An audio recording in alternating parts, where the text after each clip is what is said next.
दोस्तों डेजर्ट रोज एजुकेशन के online platform पर आपका स्वागत है। देखिए पिछली क्लास में अपन ने मारवाड़ के जसवंत सिंह की बात की। जसवंत सिंह जो धर्मत के युद्ध में दारा का साथ देता है, लेकिन युद्ध को बीच में ही छोड़कर वापस मारवाड़ आ गया था। और इनकी जो रानी थी जसवंत दे, देखिए जसवंत दे ने जो किले के दरवाजे बंद करवा दिए थे कि ऐसे मेरा पति नहीं हो सकता है कि भाई जो या तो युद्ध को बीच में छोड़ कर आ जाए या हार के आ जाए। भाई अगर मेरा पति होगा तो या तो युद्ध को जीत कर आएगा या वीरगति को प्राप्त हो जाएगा।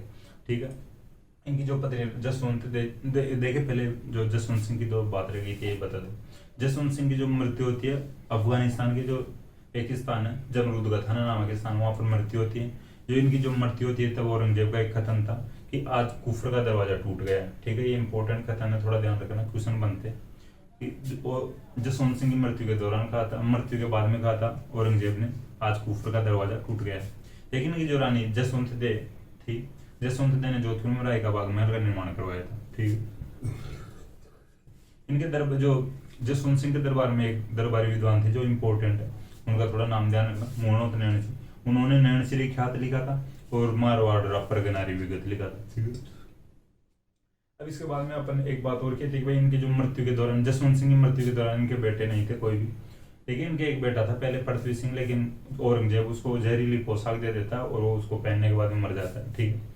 तो मृत्यु के दौरान इनके कोई बेटे नहीं थे। औरंगजेब ये समझता है कि भाई जसवंत सिंह मर गया, अब जोधपुर इसके तो कोई बेटे वेटे तो है नहीं, औलाद तो है नहीं, और जोधपुर अपने अंडर में रहेगा या खालसा घोषित कर देंगे अपन।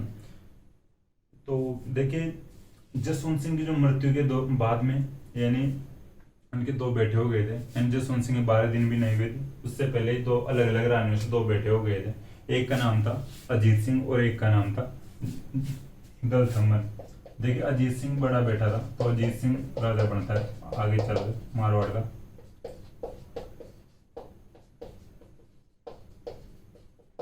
ठीक है।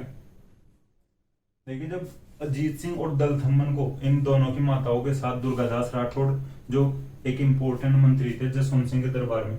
ठीक है। दुर्गादास राठौड़ बहुत अच्छे मंत्री थे, विश्वास पात्र मंत्री थे जसवंत सिंह के। तो दुर्गादास राठौड़ इन दोनों की माताओं के साथ दल थम्मन और अजीत सिंह को लेकर मारवाड़ की तरफ आते हैं।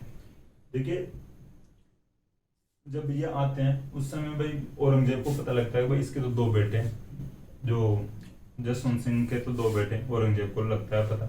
तो औरंगजेब अब वापस षड्यंत्र रचता है। भाई उसकी सोच ये थी कि भाई जोधपुर को खालसा घोषित कर देंगे और अपने अंडर में रखेंगे। वापस दुर्गादास राठौड़ के पास मैसेज करवाता है औरंगजेब कि भाई इन दोनों बेटों को दिल्ली ले आओ और अजीत सिंह को अपन मारवाड़ का राजा बना देंगे। दुर्गादास राठौड़ उसके यानी औरंगजेब के कहने में आके और दिल्ली चले जाता है इनको लेके। अब दिल्ली रखता है। दिल्ली में एक रूप सिंह राठौड़ की हवेली है। ठीक है। रूप सिंह राठौड़ की हवेली दिल्ली में, वहां पर ठहरा था औरंगजेब इनको, दल थम्मन, अजीत सिंह, दुर्गादास और दल थम्मन और अजीत सिंह की माताओं को। अब औरंगजेब कहता है कि भाई अजीत सिंह को मुसलमान बना दो, जब तो मैं राजा बना दूंगा, अन्यथा तुम सब गिरफ्तार कर लिए गए हो, सब नजरबंद कर लिए गए हो, मेरे अंडर में हो। तो दुर्गादास राठौड़ को लगता है कि यार ये तो अपने खिलाफ एक प्रकार से चाल हो गई। तो दुर्गादास राठौड़ फिर बोलते भाई मुसलमान तो नहीं बनाएंगे। ठीक है। दुर्गादास राठौड़ को लगता था कि भाई अपने राजा को मुसलमान तो नहीं बना सकते। तो औरंगजेब ने कहा भाई मैं तो मारूंगा इनको। देखिए जो मुकुंददास खींची को बुलाते हैं, दुर्गादास राठौड़ अपने साथ में मुकुंददास खींची की सहायता लेते हैं। और मारवाड़ की एक महिला थी भाई गोरा नामक महिला, जो मारवाड़ की पन्नादाई के नाम से जानी गई आगे इतिहास में। यानी गोरा और मुकुंददास खींची की सहायता से दुर्गादास राठौड़ अजीत सिंह को दिल्ली से निकालने में सफल हो जाते हैं। और दल थम्मन और इन दोनों की माताएं यानी अजीत सिंह दल थम्मन की माताएं और दल थम्मन दिल्ली में मारा जाता है औरंगजेब के खिलाफ। और अजीत सिंह को दुर्गादास राठौड़ मुकुंददास खींची और गोरा की सहायता से दिल्ली से निकाल कर ले आता है। अब इधर मारवाड़ लाते लाते इनको लगा कि अब भाई औरंगजेब मारवाड़ भी आ सकता है और आक्रमण करेगा और अजीत सिंह को मार देगा या मुसलमान बनाएगा। तो देखिए सिरोही में एक जगह पड़ती है यानी एक गांव पड़ता है कालिंद्री गांव। ठीक है। कालिंद्री गांव सिरोही में, वहां का एक बंदा था जयदेव पुरोहित, उसको सौंपा गया अजीत सिंह को कि भाई इसको तू छिपा कर रखना और जो भी कोई पूछे आस पड़ोसी तेरे को तो ये बताना कि भाई ये इसके ननियाल में था, हमारा ही बेटा है। ठीक है। और ये बड़ा हो गया इसलिए अब इसको ले आए वापस ननियाल से। तो देखिए अजीत सिंह जयदेव पुरोहित के पास रहता है। ठीक है।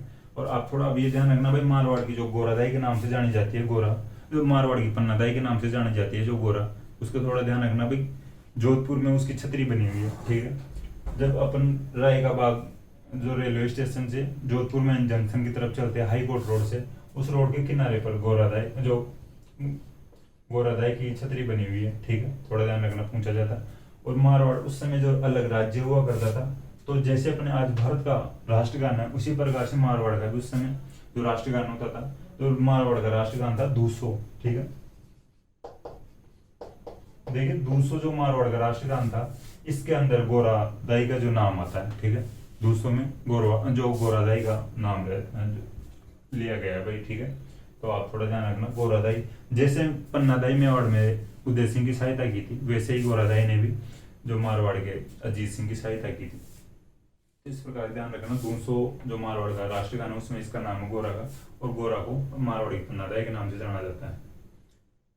देखिए अब औरंगजेब को लगता है कि भाई अजीत सिंह को दुर्गादास राठौर निकाल ले गए यहाँ से, तो औरंगजेब को खुद को ये फील होता है कि भाई अब जनता मेरे ऊपर विश्वास नहीं करेगी या मेरे को परेशान करेगी। भाई तू इतना बड़ा बादशाह है, तेरे से इतना सा ध्यान नहीं रखा गया, अजीत सिंह को तू कैद करके नहीं रख सकता। उसको वो भगा ले गए, वो सफल हो गए। तो औरंगजेब जनता को गुमराह करने के लिए नकली अजीत सिंह शो करता जनता के सामने, ठीक है। नकली अजीत सिंह, भाई ये मेरे पास असली अजीत सिंह है, और वो जो दुर्गादास राठौड़ जिस बच्चे को लेके गया वो अजीत सिंह नहीं था, और ही कोई था, ठीक है। तो देखिए नकली अजीत सिंह को शो करता है, और उसका नाम रखता है मोहम्मदीराज, ठीक है।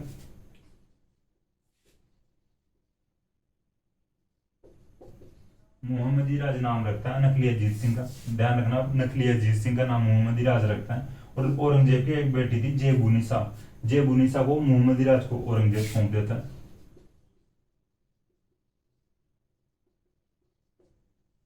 कि जो नकली अजीत सिंह तैयार किया गया था, उसका नाम रखा गया था मोहम्मदीराज। मोहम्मदीराज को औरंगजेब अपनी बेटी जेबुनिसा को सौंप देता है कि भाई तू इसका पालन पोषण या देख रेख करना, ठीक है। इसके बाद अपन बात करते हैं आगे कि भाई जो मारवाड़ का जो जो सिसोदिया मारवाड़ गठबंधन हो रखा था, पहले अपन मेवाड़ का इतिहास पढ़े थे, उस समय पढ़ लिए थे सिसोदिया जो मारवाड़ गठबंधन। उसमें देखिए उस समय जो मारवाड़ का राज सिंह था, जो मारवाड़ का सॉरी मेवाड़ का राज सिंह था, तो सिसोदिया को जो राजा था, ठीक है, मेवाड़ का जो राजा था, जो मेवाड़ का राज सिंह था, तो राज सिंह भी देखिए वैसे भी औरंगजेब के खिलाफ लड़ाइयाँ करता रहता था, ठीक है। आपको बता दो जो चारूमती की कहानी में आपको बताया था, और हिंदू देवी देवता की मूर्तियों के खिलाफ भी औरंगजेब के खिलाफ लड़ा था जो राज सिंह। तो उधर से राज सिंह जो सिसोदिया मारवाड़ गठबंधन को निभाता आगे, और राज सिंह बोलता है दुर्गादास राठौड़ को भाई अजीत सिंह को राजा बनाएंगे और मैं इसे जो हेल्प करूंगा, ठीक है। जो इनका जो गठबंधन हो रखा था, तो एक युद्ध भी होता है भाई। इस गठबंधन को तोड़ने के लिए औरंगजेब युद्ध करता है उदयपुर में। देवबारी एक जगह है, 1608 में युद्ध करता है, ठीक है। देवबारी उदयपुर में जगह है, देवबारी का युद्ध करता है। जो मारवाड़ जो सिसोदिया गठबंधन था, उस गठबंधन के खिलाफ औरंगजेब युद्ध करता है 1608 में, देवबारी का युद्ध। उसको औरंगजेब जीतता है। देखिए इस जो गठबंधन के दौरान भाई एक बात मैं और बताता हूँ आपको। जो औरंगजेब का एक बेटा था अकबर, अकबर को लालच देके यानी राज सिंह और जो दुर्गादास राठौड़ अपनी तरफ यानी बुला लिए थे अकबर को, और उसको बताते कि भाई देख तेरा जो पिता औरंगजेब है ये तो लड़ाइयाँ करता रहता है, हिंदू और मुगलों की जो लड़ाइयाँ आगे ज्यादा बढ़ा रहा है, ठीक। और तू चाहता है क्या कि भाई शांति नहीं रहे यहाँ पे, तो तू तेरे पिता तो समझते नहीं, और तू ऐसा कर भाई तेरे पिता के खिलाफ विद्रोह कर दे, तो भाई ये समझेगा तो नहीं, तो अकबर और फिर तुझे बादशाह बनवा देंगे हम। तो अकबर जो है कि अपने पिता के खिलाफ विद्रोह कर देता है, ठीक है, औरंगजेब के खिलाफ। देखे अकबर औरंगजेब का बेटा था, तो अपने पिता के खिलाफ विद्रोह कर देता अकबर। अकबर जो इस गठबंधन को तोड़ने के लिए औरंगजेब जो युद्ध करता है, मैं बता दिया देवबारी का युद्ध, इसको औरंगजेब भी जीतता है इस युद्ध को, लेकिन ये फिर भी मानते नहीं है जो दुर्गादास राठौड़ राज सिंह, और जो अकबर मानते नहीं। कुछ दिनों के बाद में यानी राज सिंह की तो मृत्यु हो जाती है, और राज सिंह के बाद जो राज सिंह का बेटा था जय सिंह, ठीक है, जय सिंह इस गठबंधन को आगे चलाता है। देखिए जब ये युद्ध हुआ उस समय जब औरंगजेब तो खुद की तरफ अकेला था भाई, खुद लड़ रहा था, और जय सिंह भाग जाता है इस युद्ध के बाद में, ठीक है भाई। जय सिंह आगे इस गठबंधन को जारी रखता है। अब औरंगजेब को लगता है भाई इस गठबंधन को कैसे भी तोड़ा जाए। युद्ध में तो औरंगजेब जीत गया था, लेकिन ये गठबंधन टूट नहीं सका था। आगे भाई जय सिंह राजा बनता मेवाड़ का, तो अब इस गठबंधन को तो मेवाड़ की तरफ से तो जय सिंह ही चलाए। लेकिन अब देखिए अकबर के जो सेना में एक सेनापति था, ठीक है, अकबर का इंपॉर्टेंट आदमी था, लेकिन औरंगजेब उसको लालच दे गया, धमका कर बुलाता है कि भाई मैं तेरे परिवार को मार दूंगा या तो तू मेरी तरफ आ जा। तो सेनापति औरंगजेब की तरफ चले जाता है और उस सेनापति को बोलता है कि तू जाके इस गठबंधन को तोड़, नहीं तो मैं तेरे परिवार वालों को मारूंगा, या अगर तू इस गठबंधन को तोड़ देता है तो मैं तेरी हेल्प करूंगा, ठीक है, तेरे को पैसे दूंगा। तो वो सेनापति आता है दुर्गादास राठौड़ के पास, और दुर्गादास राठौड़ को थोड़ा बैक आता है, ठीक है, गलत गलत बातें भड़काता रहता है अकबर के खिलाफ। भाई देखिए, जो अकबर तो इसके पिता औरंगजेब से मिल चुके हैं और आपकी कुछ हेल्प नहीं करेंगे और आपको धोखा देंगे धीरे धीरे। तो इस प्रकार से देखिए कुछ गलत लेटर लिखकर भेजता है औरंगजेब उस सेनापति के द्वारा। तो दुर्गादास राठौड़ नहीं मानता, तो वो सेनापति दुर्गादास राठौड़ को बोलते हैं कि भाई जाके अकबर से पूछ लो अगर आपके पक्ष में हो तो। उस समय नाइट का टाइम था, तो वो जो सेनापति था तो अकबर के जो गेट मंत्री यानी गेट कीपर था उसको बोल के आया था कि दुर्गादास राठौड़ को मिलने मत देना जब आए थे। दुर्गादास राठौड़ गेट कीपर के पास जाके बोलता है कि मुझे अकबर से मिलना है, तो वो गेट मंत्री पहले ही से ही सिखाया हुआ था, तो मना कर देता भाई नहीं नहीं अभी तो नहीं मिलेंगे, और कुछ तबीयत खराब चल रही है शहजादेगी, तो वो कहेगा शहजादे कि भाई सुबह मिलेंगे, जो भी मिलने वाला है उसको बोल देना। वो इसी प्रकार से कहते हैं, तो दुर्गादास राठौड़ वापस बोलते कि भाई जहाँ दुर्गादास राठौड़ का नाम लेना, भाई दुर्गादास आया है तो उससे बात करो। अरे आपके लिए तो स्पेशली मना करके सोचते हैं कि भाई दुर्गादास राठौड़ आए तो उसको सुबह के लिए बोल देना। दुर्गादास राठौड़ को कुछ गलत लगा और वहां से सेना लेकर तो भाग जाता है, और जयसिंह भी भाई भाग जाता है साइड में। तो सुबह उठा अकबर, तो उसको लगा कि मेरे 300-400 की सेना बची हुई है, ये क्या हुआ, तो उसको लगा कि षड्यंत्र हो गया अपने खिलाफ। तो वापस दुर्गादास राठौड़ के पीछे पीछे भागता है और दुर्गादास राठौड़ को पूरी बात समझाता है, और वो भी दुर्गादास राठौड़ भी मान जाता है बात को, ठीक है। दुर्गा दुर्गादास राठौड़ भी उस बात को मान जाता है, लेकिन जयसिंह तो फिर गठबंधन को तोड़ देता है, और जयसिंह को भी कुछ औरंगजेब उधर से लालच देता है, लेकिन वो कुछ भी यानी गठबंधन को एक प्रकार से तोड़ देता है खुद, तो जयसिंह तो खुद की तरफ से। और दुर्गादास राठौड़ और अकबर को पता चला कि भाई ये गठ यानी षड्यंत्र रचा गया है, तो फिर भी औरंगजेब की तरफ नहीं जाते हैं, और वो फाइनली दक्षिण भारत में जाते हैं। उस समय शिवाजी के बेटे संभाजी का जो शासन था वो राजा थे, ठीक है, संभाजी की शरण में चले जाते दुर्गादास राठौड़ और अकबर। तो वहां पे कम दुर्गादास राठौड़ भी अकबर के साथ साथ कम से कम 9 साल रहा था, ठीक है, उधर दक्षिण भारत में रहते हैं। अब औरंगजेब को पता लगा कि वो यहाँ अपने पास तो आ रहे नहीं है, अकबर भी नहीं आ रहा अपने पक्ष में, तो और वो दक्षिण भारत में और गए संभाजी के बाद। औरंगजेब इधर राजस्थान के जो भी अभियान थे उनको समाप्त करता है और तुरंत दक्षिण भारत में जाता है। अकबर को लगा कि यहाँ पे भी ज्यादा हेल्प नहीं होने वाली है, तो उसको लगा कि भाई दुर्गादास जी आप तो वापस आके मारवाड़ जाओ, और मैं तो आगे जा रहा हूँ ईरान की तरफ जा रहा हूँ, ईरान के राजा से सहायता ले लूंगा। तो मारवाड़ वापस आ जाते हैं दुर्गादास राठौड़, और अकबर जो ईरान चले जाते हैं। ईरान के राजा से कुछ दिनों के लिए शरण भी ली, ईरान के राजा ने कुछ दिनों के लिए शरण भी दी अकबर को, लेकिन कुछ दिनों बाद में ही ईरान के राजा ने अकबर की हत्या कर दी थी, ठीक है। इस प्रकार से अंतिम समय इस प्रकार से निकला था अकबर का। मारवाड़ वापस आ जाते हैं। मारवाड़ की देखिए जो दुर्गादास राठौड़ वापस मारवाड़ आ जाते हैं। अब अकबर के एक बेटा और एक बेटी थी, ठीक है, जो सफियतुन्निसा और जो बुलंद अख्तर जो बेटा था अकबर का, और सफियतुन्निसा जो अकबर की बेटी थी। इन दोनों बेटे और बेटियों को जो दुर्गादास राठौड़ की देखरेख में एक बाड़मेर में गांव पड़ता है, जूना गांव, ठीक है।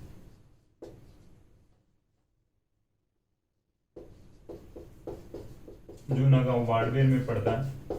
यहाँ का जो एक बंदा था भाई जगन्नाथ रामचंद्र, ठीक है।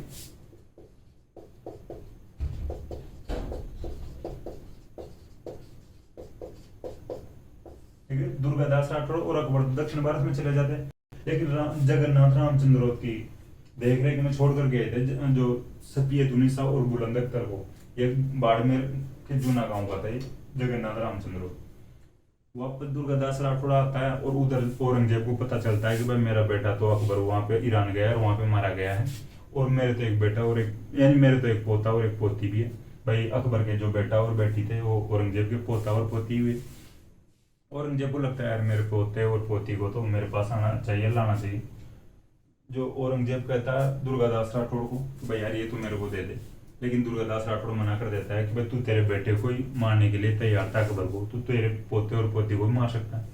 लेकिन वापस जो नहीं दिया भाई दुर्गादास राठौड़ औरंगजेब को।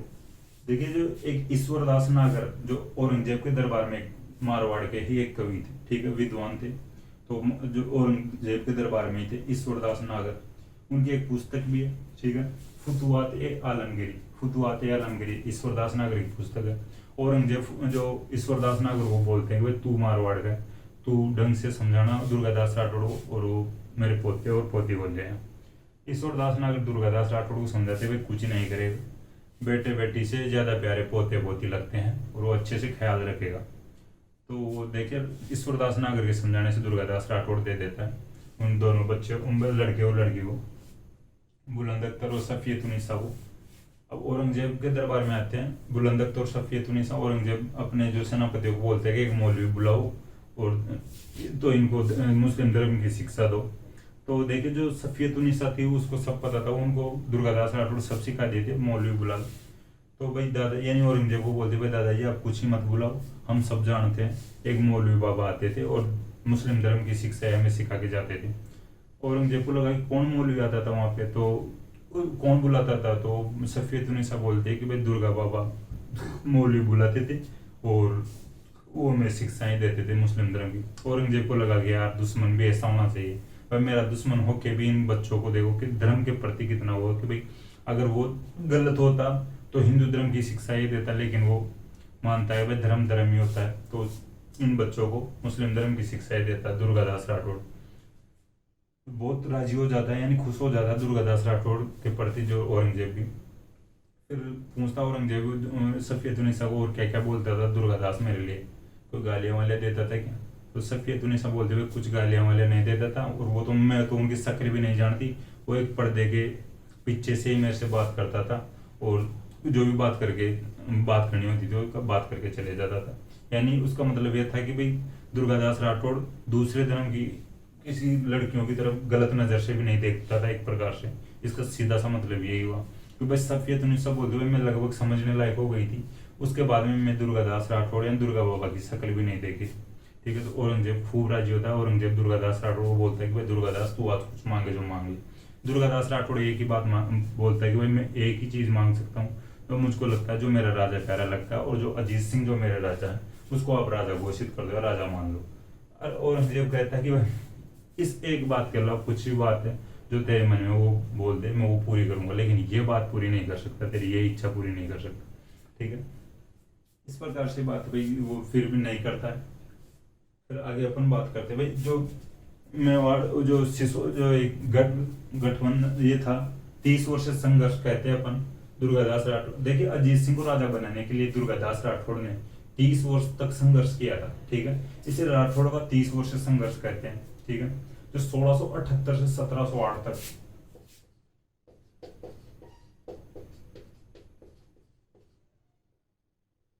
1678 से 1708 तक दुर्गादास राठौड़ ने भाई 30 वर्ष तक संघर्ष किया था। तो इसे राठौड़ों का 30 वर्ष संघर्ष कहते हैं, आप लिख लेना। तो 1678 से 1708 तक तो एक 30 वर्ष जो संघर्ष हो गया, तो ये इंपॉर्टेंट होता है भाई जो मारवाड़ के इतिहास में राठौड़ों का 30 वर्ष संघर्ष किसे कहते हैं। तो दुर्गादास राठौड़ ने अजीत सिंह को राजा बनाने के लिए 1678 से 1708 तक संघर्ष किया था। इसे राठौड़ों का 30 वर्ष संघर्ष कहा जाता है, ठीक है।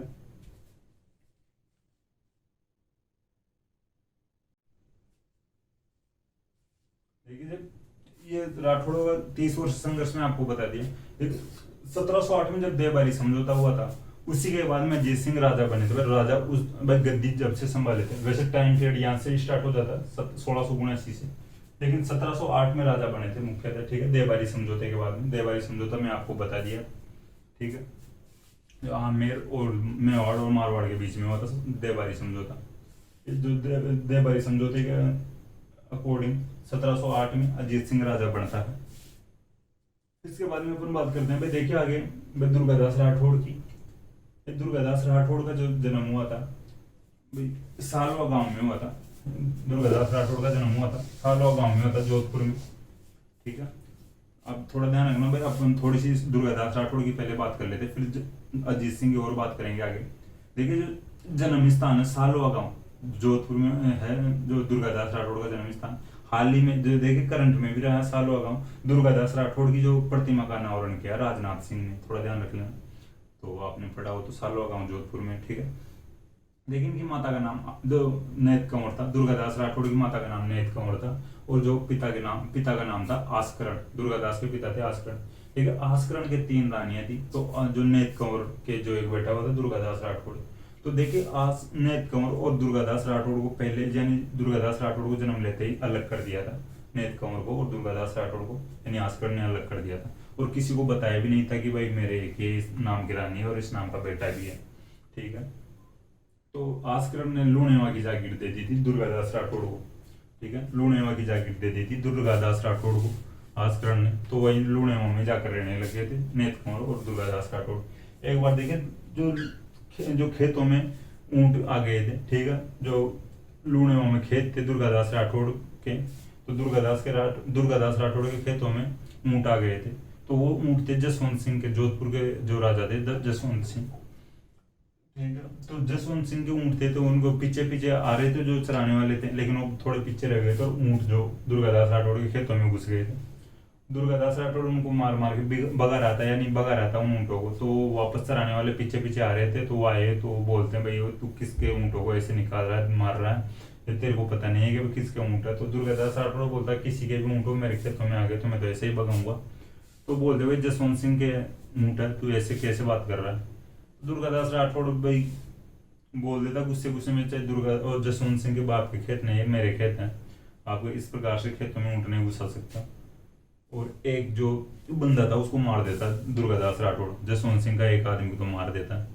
वो एक बंदा जो बचा था वो वापस जसवंत सिंह के पास जाता है, जसवंत सिंह को बोलता है कि भाई मैं हम सीधे सीधे रास्ते में जा रहे थे और एक बंदा भाई आपको गालियां निकाल रहा था, हम पूछे तो एक बंदे को तो मार दिया और मैं बचाऊं, मैं भाग कर आया हूँ, तो आपको बताएं। इस प्रकार से औरंगजेब को, जो जसवंत सिंह को लगता है ऐसा कौन बंदा है कि मेरे राज्य में कोई मुझे गालियां निकाल सकता है। उस सेनापतियों को अलग पकड़ के लाहौर उसको, और पकड़ के ले गए तो दुर्गादास राठौड़ था। दुर्गादास राठौड़ को पूछा कि भाई ये क्या बात है, तो किसका बेटा है, तेरे पिता कौन है। तो जो दुर्गादास राठौड़ के पिता थे आस्करण जसवंत सिंह के दरबार में दरबारी थे, बिल्कुल पास वाले भाई मंत्री थे बड़े, तो बैठे थे पास में बिल्कुल, ठीक है।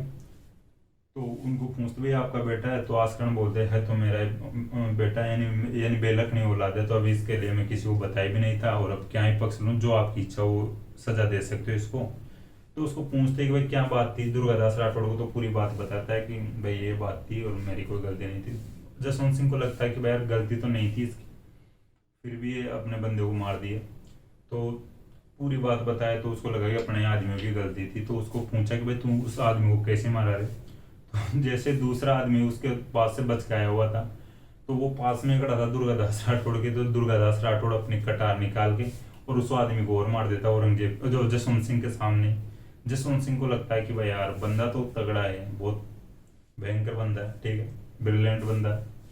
तो उसी मेरे सामने मेरे दरबार में मेरे आदमी को ही मार दिया। तो दुर्गादास राठौड़ को अपने दरबार में रखता है जसवंत सिंह, और उसके पिता की जो डिमोशन करता है, आस्करण को साइड में बैठा था और आस्करण की गद्दी पर यानी सीट पर दुर्गादास राठौड़ को बैठा था।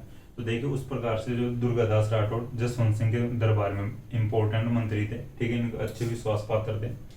जसवंत सिंह मरे थे उस समय, बोल के मरे थे कि भाई तू जोधपुर का जो है जोधपुर की रक्षा करना, या मेरे आने वाले जो बच्चों की रक्षा करना, ठीक है, अजीत सिंह जो मेरे बेटे हों उनकी हेल्प करना या उनको राजा बनाने में सहायता करना, ठीक है। इस प्रकार से दुर्गादास राठौड़ जो अजीत सिंह की सहायता करते, देखिए 30 वर्ष तक संघर्ष किया था दुर्गादास राठौड़ ने, 1678 से 1708 तक। भाई थोड़े दिन ही सहायता थोड़ी नहीं की थी, 30 वर्ष बहुत होते हैं। अब इसके बारे में अपन देखते हैं भाई, वापस अजीत सिंह के बात करते हैं। अजीत सिंह राजा बन गए 1708 में देवरी समझौते के बाद में। तो अजीत सिंह राजा बनने के बाद में अब भाई फैसले कौन ले, भाई अजीत सिंह कुछ समझते भी नहीं थे। पहले दुर्गादास राठौड़ ही पूरी जिम्मेदारी संभालते थे। अब दुर्गादास राठौड़ कोई भी आए बाहर से तो दुर्गादास राठौड़ से बात करे, कोई भी आए और राम राम यानी नमस्ते भी करे, राम राम श्याम श्याम भी करे तो दुर्गादास राठौड़ से करे। अजीत सिंह परेशान हो गए कि भाई यार इसको क्यों मुझे राजा तो मैं हूँ। अब धीरे धीरे अजीत सिंह का माइंड चेंज होने लग गया दुर्गादास राठौड़ के खिलाफ। ठीक है।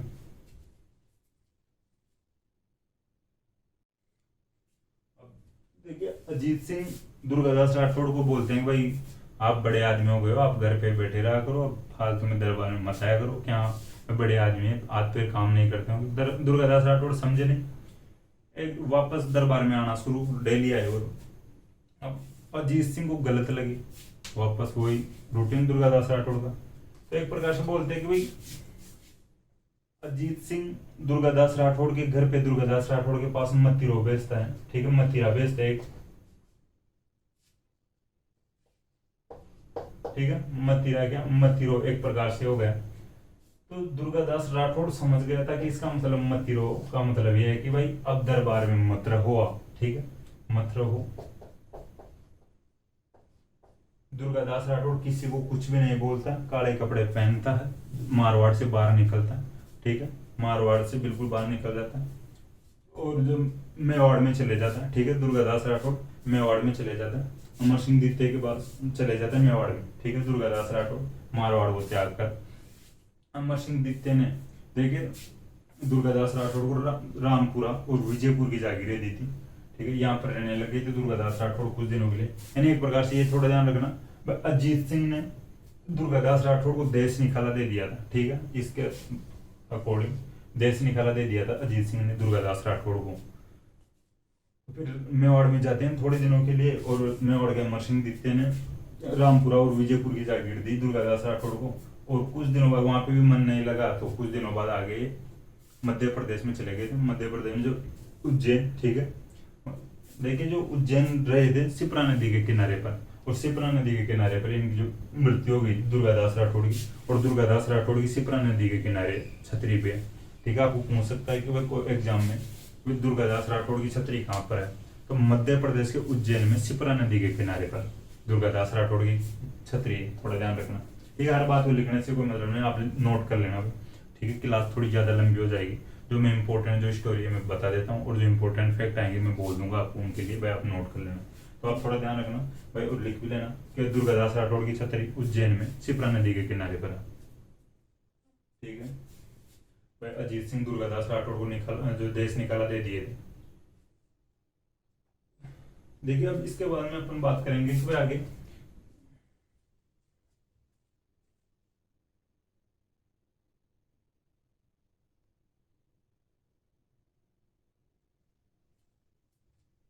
ठीक है। फिर अजीत सिंह ने देखिए अब भाई एक ये ऐसा राजा हुआ था अजीत सिंह, ये इतनी हेल्प किया दुर्गादास राठौड़। देखिए दुर्गादास राठौड़ की हेल्प करने के बाद में भी मुगलों से यानी वैवाहिक संबंध स्थापित करता है। ठीक है, अपनी जो एक बेटी हुई थी इंद्र कुंवर, अजीत सिंह की बेटी थी इंद्र कुंवर, इंद्र कुंवर की शादी मुगल बादशाह फर्रुख शेर से करता है। ठीक है, जो अजीत सिंह अपनी बेटी इंद्र कुंवर की जो शादी मुगल बादशाह फर्रुख शेर से करता है। देखिए इंद्र कुंवर जो अंतिम राजकुमारी थी, ठीक है, इंद्र कुंवर जो अंतिम राजकुमारी थी जिसकी शादी मुगल बादशाह से हुई थी। ठीक है, अजीत सिंह के जो बेटे थे भाई, अजीत सिंह के दो बेटे थे अभय सिंह और भगत सिंह। देखिए भगत सिंह नागौर का राजा था, मैं आपको पहले बताया था पिछले जो मेवाड़ की क्लास में, मेवाड़ का जो इतिहास में पढ़ रहे थे उस समय। देखिए जो इनका बेटा था एक भगत सिंह और एक अभय सिंह। अभय सिंह तो जोधपुर का राजा बनता है और भगत सिंह नागौर का राजा। तो इन अजीत सिंह के बेटे भगत सिंह ने जो अजीत सिंह की हत्या कर दी थी। ठीक है, फिर इसके बाद देखिए इनका दाह संस्कार के लिए कहा जाता है कि अजीत सिंह के दाह संस्कार में पशु पक्षी मारे गए थे। ठीक है, पशु पक्षी दाह संस्कार में मारे गए थे, वे खुद अपनी इच्छा से भाई आके दाह संस्कार में यानी चिता पर बैठ गए थे और मारे गए थे। जैसे मोर, तोते, बंदर, इस प्रकार के जो पशु पक्षी थे। तो एक क्वेश्चन बनता है भाई मारवाड़ के किस शासक के अंतिम संस्कार में पशु पक्षी मारे जाने का जो उल्लेख मिलता है, तो जसवंत सिंह जो अजीत सिंह के दाह संस्कार में मारे गए। देखिए अपन दुर्गादास राठौड़ की कुछ उपाधियों की बात कर लेते हैं। दुर्गादास राठौड़ की एक उपाधि थी, एक तो राठौड़ होगा यूलिसेस।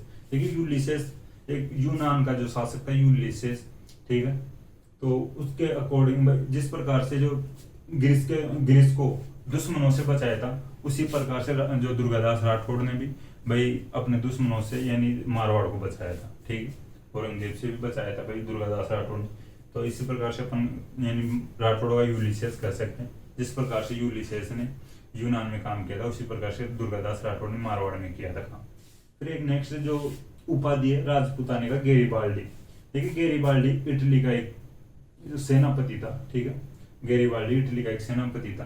तो इटली के जो एकीकरण के बाद में वो इटली को छोड़कर चले जाता है, इटली का जो एक करके पूरे को, और वो एक इटली को छोड़कर चले जाता है और वो एक द्वीप पर चले जाता है और कुछ बीज लेकर जाता है और वहां पर खेती करने लग जाता है जो गेरिबाल्डी, ठीक है। उसी प्रकार से देखिए जो दुर्गादास राठौड़ भी भाई जोधपुर यानी मारवाड़ को छोड़कर चले जाते हैं, यानी अजीत सिंह देश निकाला दे देता है। इस प्रकार से इसको राजपूताने का गेरिबाल्डी कहा जाता है दुर्गादास राठौड़ को।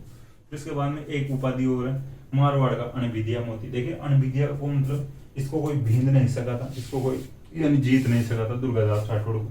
एक ऐसा मोती था मारवाड़ का कि जिसको कोई दूसरा यानी दुश्मन जीत नहीं सका था, तो अणविद्या मोती, ठीक है। मारवाड़ का अणविद्या मोती, 3 उपाधियां दुर्गादास राठौड़ की, राजपूताने का गेरिबाल्डी और राठौड़ का यूलिसियस और मारवाड़ का अणविद्या मोती।